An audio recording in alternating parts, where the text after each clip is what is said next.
Case बनाकर वो case already खत्म हो गए। पूरे देश को दिखाया कि झूठे के ईडी को कहा कि इनके जरिए झूठे केस बनाता हूँ।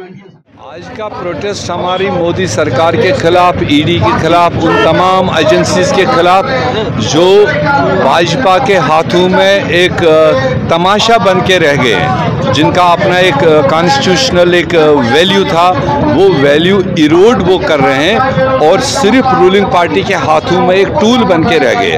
आज जिस तरह से उन्होंने राहुल गांधी जी को नोटिस भेजा है, उस केस में जो कोर्ट ने ऑलरेडी सेट असाइड किया है, इलेक्शन कमीशन ने उसमें क्लीन चिट दिया हुआ है कि इसमें कुछ भी गलत नहीं है। ये सिर्फ मोदी सरकार अपने देश के अंदर की अफरा तफरी को से डाइवर्ट करने के लिए और विदेशों में जो उसको माफ़ीनामे लिख के देने पड़े, उन चीज़ों से अटेंशन डाइवर्ट करके राहुल गांधी का रास्ता इख्तियार किया। और राहुल गांधी न डरता है, न कांग्रेस पार्टी डरती है।